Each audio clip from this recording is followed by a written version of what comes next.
जानते हैं मैंने भगवान से क्या प्रार्थना की है? आज आपके हाथों ऐसा फैसला हो कि मुलजिम बेगुनाह साबित हो जाए और एक माँ को उसका बेटा भी मिल जाए।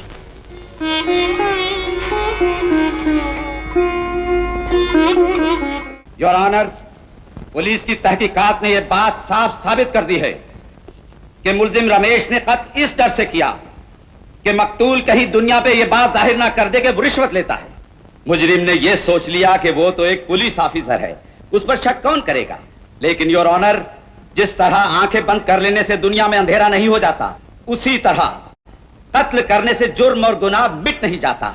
मेरी अदालत से दरखास्त है कि मुजरिम को ऐसी सजा दी जाए कि दुनिया को इबरत हासिल हो। That's all my Lord. Mister Ramesh, तुम्हें अपनी सफाई में कुछ कहना है? मैं सिर्फ इतना ही कहूंगा कि मैं बेकसूर हूं। तुम उस जगह क्यों गए थे? तुम्हें रुपए किसने दिए थे? खामोशी जवाब नहीं है। तुम्हें रुपए किसने दिए थे? किसने तुम्हें गेस्ट हाउस में बुलाया था? इन सवालों का जवाब ही तुम्हारी बेगुनाही साबित कर सकता है। मिस्टर रमेश, कानून बेगुनाहों को सजा देने के लिए नहीं है, बल्कि इंसाफ करने के लिए है। बताओ, वो कौन इंसान है जिसका नाम तुम अदालत को बताने से हिचकिचा रहे हो? ठीक है, अगर तुम्हें कुछ मोहलत दी जाए तो बता सकोगे? मिस्टर रमेश, अदालत जवाब चाहती है। तुम्हारी यह खामोशी तुम्हारी जिंदगी को हमेशा के लिए खामोश कर सकती है। मुझे जो कहना था कह दिया। अब आपको अख्तियार है, जो सजा देनी हो दीजिए।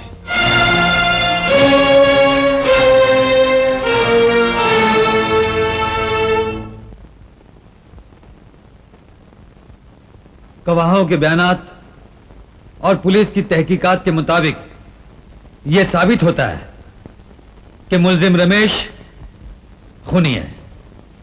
लिहाजा अदालत इंडियन पिनल कोड ज़ैर दफा 302 के तहत मुलजिम रमेश को उम्र कैद की सजा देती है।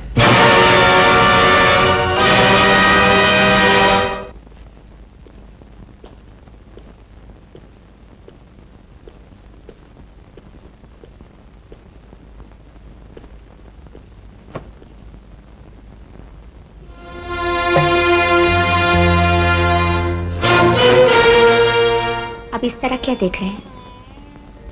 मेरी आंखों को पढ़कर मेरे गमों का अंदाजा लगाना चाहते हैं? मैं तो आपके बारे में सोच रही हूं। आज आपका फैसला सुनने के बाद सारे वकील और जजों ने आपको इन सब का देवता मान लिया होगा। सभी यही कहते होंगे, इसे कहते हैं इंसाफ करने वाला, जिसने इंसाफ की छुरी से अपने ही बेटे का गला काट डाला और उसके खून से कानून के माथे पर तिलक लगा दिया। लेकिन आपने इन सब करते वक्त एक मां के बारे में नहीं सोचा, जिसने 9 महीने तक उसे अपने पेट में रखा।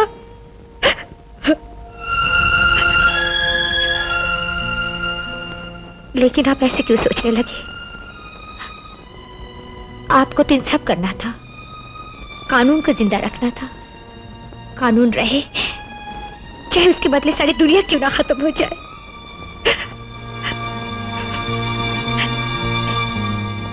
कॉफी पी लीजिए। Congratulations uncle.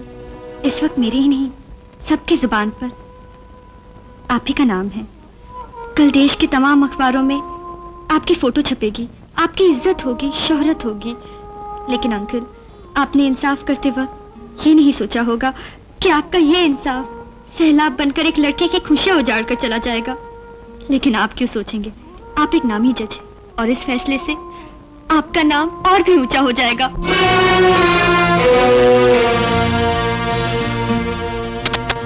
लक्ष्मी, लक्ष्मी, इन सबको जो जहर उगलना था उगल दिया। और तुम्हारी नजर भी वही कह रही है जो कुछ इन लोगों ने कहा है। मैं जानता हूं, कानून के लिए इंसाफ करके मैं अपने घर में मुजरिम और कसूरवार हो गया हूं। लेकिन यह कोई नहीं जानता कि फैसला करते वक्त मेरे दिल में ज्वालामुखी फट रही थी। बाप चौधरी और जस्टिस चौधरी में जंग हो रही थी। यह फैसला मैंने कैसे किया क्या तुम जान सकती हो? यह फैसला मैंने कैसे किया क्या तुम बता सकती हो? मैंने यह फैसला कैसे किया है क्या तुम समझ सकती हो? जानकी, मैंने एक जज की हैसियत से अपना फर्ज निभाया, लेकिन मैं जानता हूं कि रमेश बेगुनाह है। अब एक बाप की हैसियत से मैं औलाद के साथ अपना फर्ज निभाऊंगा। क्या कह रहे हो तुम रमेश? मैंने तुम्हें गेस्ट हाउस में बुलाकर रुपए दिए? हाँ डैडी, उस रोज आप कुछ परेशान से थे। आपने मुझे रुपयों से भरा हुआ एक ब्रीफकेस दिया और कहा कि मैं सब बाद में समझाऊंगा। Ramesh, what are you talking? ये नामुमकिन है। उस वक्त तो मैं घर में था, तुम्हारी माँ और लता के साथ। ये कैसे हो सकता है? हाँ डैडी, ये बिल्कुल सच है। मैं अदालत में सिर्फ इसलिए खामोश रहा कि कहीं मेरा बयान आपको बदनाम न कर दे। मैंने फैसला कर लिया कि मैं अपनी जिंदगी कुर्बान कर दूंगा, लेकिन आपकी जिंदगी भर की इज्जत बर्बाद नहीं होने दूंगा।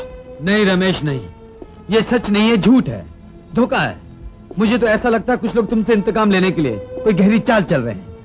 अच्छा ये बताओ, तुमने वहां किसी को देखा था जिसमें तुम्हें शक हो सकता है?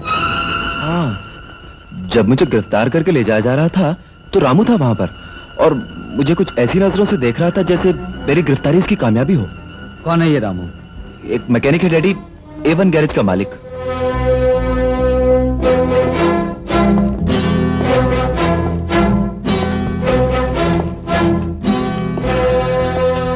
ए मिस्टर, कौन है आप? मैं जस्टिस चौधरी हूं। ओह, आप जज साहब, ये आपकी अदालत नहीं है, ये गैरेज है। मुझे रामू नाम के मैकेनिक से मिलना है। क्यों? रामू से आपका कोई रिश्ता है?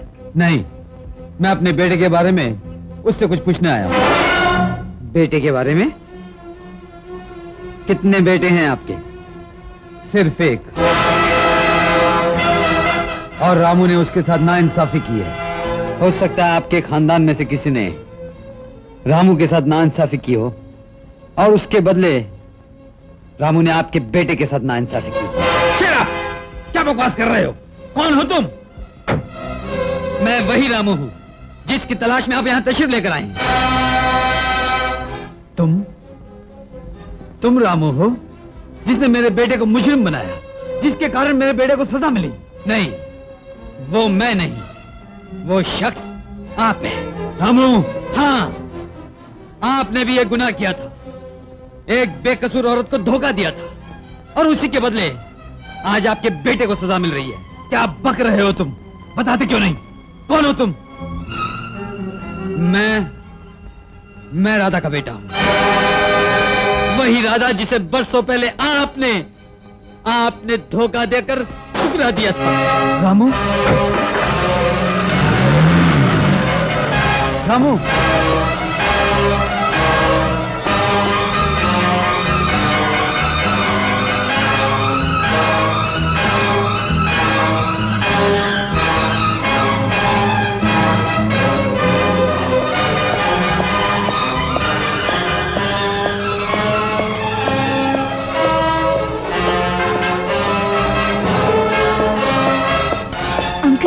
क्या वो आदमी मिला जिसने रमेश को फंसाया?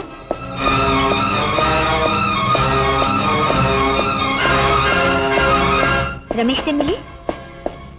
क्या कहा रमेश ने? क्या हुआ? क्या बात है? अरे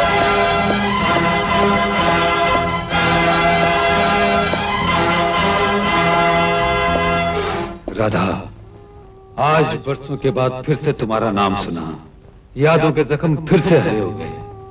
आज तुम्हारी याद दिल में फिर से जिंदा हो गई। राधा, हमने भगवान के सामने एक होने की कसम खाई थी, अब हम शादी कर लेंगे। मैं गांव जाता हूं और दीवान जी से बात करता हूं, वही मेरे बुजुर्ग, मेरे सब कुछ हैं। शादी का मुहूर्त और तैयारी करके मैं फौरन लौटाऊंगा। ओके? ये तुम क्या कह रहे हो चौधरी? मैं अपनी बेटी जानकी के लिए तुमसे आस लगाए बैठा हूं और तुम कहीं और शादी करना चाहते हो? मैं बहुत शर्मिंदा हूं दीवान जी, मैंने अपनी जिंदगी के सारे अधिकार राधा के नाम लिख दिए हैं। वो मेरी होने वाली पत्नी है। भगवान के सामने तो मान चुका हूं, अब सिर्फ दुनिया के सामने रस्म निभाना बाकी है। वालिदैन के गुजरने के बाद आपने जिस ईमानदारी से मेरी स्टेट और मेरे कारोबार को संभाला है, उसके लिए आपका बहुत बहुत शुक्रिया। अब एक छोटी सी गुजारिश है, जानकी के लिए कोई अच्छा सा लड़का तलाश कीजिए। उसकी शादी की जिम्मेदारी मेरी है। दहेज की परवाह मत कीजिए, उसका इंतजाम भी मैं करूंगा। मैं राधा से मिलने कल जा रहा हूं।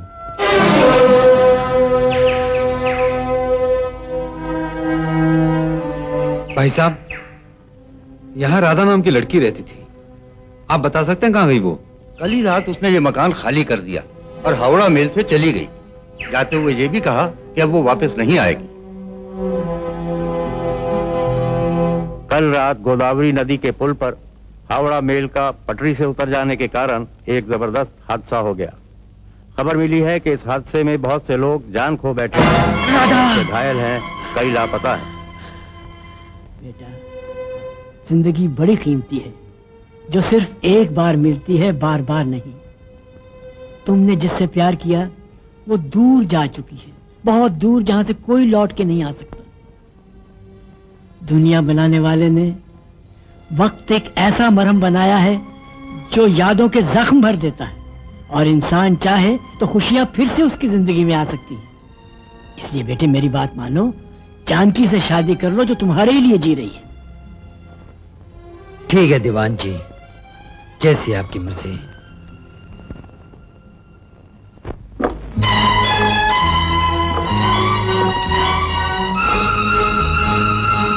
मैं कुछ नहीं छुपाऊंगा।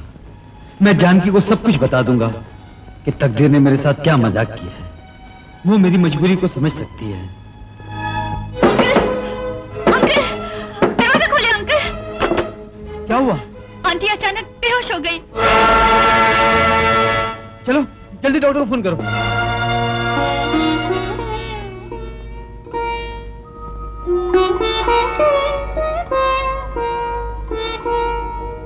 चौधरी, डॉक्टर की हैसियत से नहीं, एक दोस्त की हैसियत से कह रहा हूँ, भाभी के दिल पर बेटा बेटी के दुखों का गहरा असर पहुंचा है, और मैं समझता हूँ किसी वजह से ब्लड प्रेशर हाई हो गया है। चिंता की कोई बात नहीं है, ध्यान रखना जरूरी है। उन्हें कोई भी सदमा नहीं पहुंचना चाहिए, वरना उनकी जिंदगी को खतरा हो सकता है। ध्यान रहे, उन्हें कोई भी सदमा नहीं पहुंचना चाहिए, वरना उनकी जिंदगी को खतरा हो सकता है।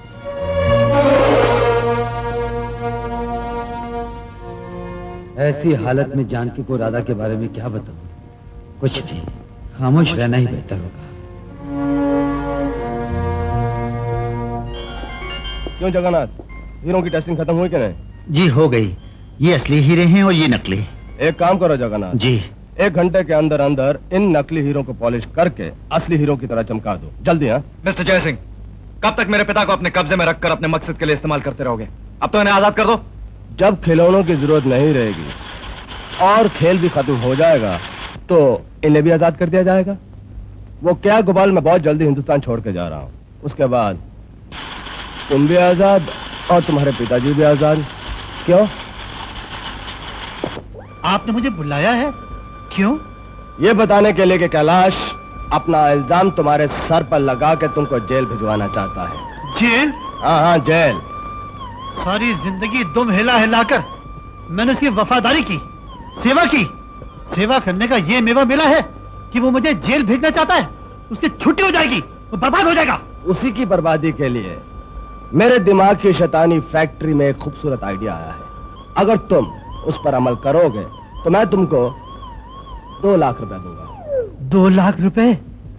अगर मुझे 2 लाख मिल जाएं, पहले तो मैं अपनी बेटी की शादी करूंगा, उसके बाद होटल खोलूंगा, कपड़े की दुकान खोलूंगा, 6 नौकर रखूंगा, हर नौकर का नाम रखूंगा कैलाश, फिर उनको दे दबा के जूते मारूंगा। बस, लेकिन जो मैं तुम्हें कहता हूं तुम्हें वही करना पड़ेगा। आज तक मैं इन खिलौनों के अंदर हीरे रखकर भेजता रहा हूं, लेकिन आज ऐसे ही खिलौने के अंदर मैं बम रखकर कैलाश को जहन्नुम भेज दूंगा। बम? हाँ, बम। मैं कैलाश को इधर बुलाऊंगा और तुम उसके जाने से पहले उसकी गाड़ी की पिछली सीट पे जहाँ एक ऐसा ही खिलौना है, उसे उठाकर उसकी जगह ये बम वाला खिलौना रखोगे। समझ गए?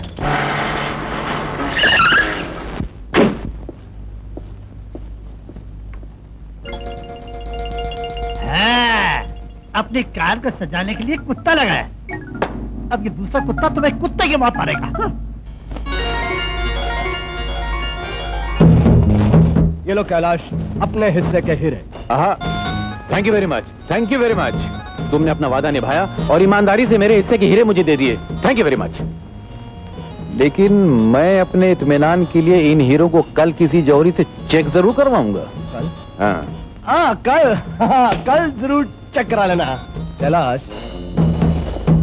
आजकल शहर में पुलिस और सीआईडी वालों का चारों तरफ जबरदस्त पैरा लगा हुआ है। मुझे कोई ऐसा मास्टर प्लान बताइए आप, जिससे मैं अपने सारे हीरे शहर से बाहर भिजवा सकूं। अभी लो, जस्टिस चौधरी की पुलिस और सीआईडी में बहुत इज्जत है। अगर वो हीरे लेकर जाएगा तो ना कोई इसे चेक करेगा, ना उस पर किसी को शक होगा। क्या बात करते हो? जस्टिस चौधरी और हीरे लेके जाएगा? वही लेके जाएगा। एक बार रामू को और बूढ़ा बना दो, 100% जस्टिस चौधरी नजर आएगा। वाह कैलाश वाह, क्या दिमाग पाया है, क्या अकल पाई है। तुम्हें तो इस गंदी और गलीज धरती पे होना ही नहीं चाहिए। तुम्हें तो आसमान पे राजा इंद्र के दरबार में होना चाहिए, उन्हें नए नए आइडिया देने के लिए। चलो मैं तुम्हें वहां तक पहुंचा देता हूँ। अब मेरा मतलब है गाड़ी तक ए, चुकामल, तुम यहाँ क्या कर रहे कुछ नहीं, गाड़ी अंदर से गली थी, मैं उसे साफ कर रहा था। हो? अच्छा जयसिंह, मैं चलता हूँ, फिर आऊंगा तुमसे मिलने के लिए। अब तुम दोबारा मिलने की तकलीफ क्यों करोगे? एक दिन मैं खुद ही तुमसे मिलने आ जाऊंगा। मैं भी बाद में आऊंगा। तुम कहाँ बाद में आओगे? कहाँ मैं तुमसे बैठो गाड़ी में। गाड़ी में नहीं सर, मैं पैदल ही आ जाऊंगा। बैठोगे नहीं? चुकामल, तुम्हारे बॉस तुमसे कह रहे हैं कि गाड़ी के अंदर बैठो, तो गाड़ी के अंदर बैठो। सुनिए, चलो, मुझे सुबह से उल्टी आ रही है। गाड़ी के मेरा अंदर ये करना। मतलब चलो है। get in। बैठो गाड़ी। जैसे ही ये तुम्हारी नाइंसाफी है, बेईमानी है। कैलाश, इससे कुछ मत सुनो, गाड़ी ले जाओ यहाँ से। ये क्या कर रहे हो? एक तीर से दो शिकार हो गए। प्लीज थोड़ा गाड़ी आगे रोकना है। क्यों? मेरा एक रिश्तेदार मरने वाला है, मैं उसको मिल के आता हूँ। घर पहुंचना बहुत जरूरी है, बाद में आके मिल लेना। अरे क्या कर रहा है? सर मुझे मतली हो रही है, उल्टी हो जाएगी। होने दे।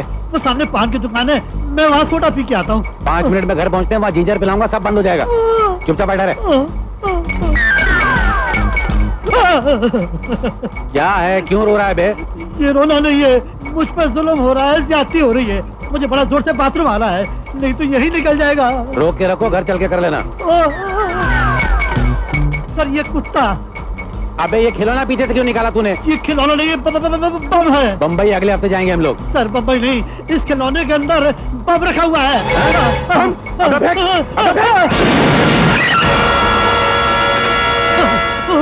हरामजादे, नमक हराम, मेरी गाड़ी में बम लगा के मुझे मार डालना चाहता था, इसलिए गाड़ी में नहीं बैठ रहा था। सर मुझे माफ करना, 2 लाख रुपए के लालच में मेरे मुंह से राल टपकने लगी। किसने दिए 2 लाख रुपए? ने। उसने कहा था कि मैं आपकी गाड़ी में बम रखूं, क्योंकि उन्होंने आपको नकली हीरे दिए हैं। क्या? नकली हीरे?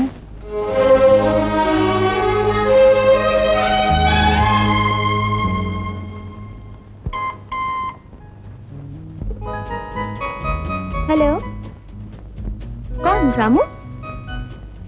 क्या सच? तुम्हारी माँ आ गई? हाँ, आ भी गई और तुम्हारे बारे में जान भी गई। अब तुमसे मिलने के लिए बेचैन है।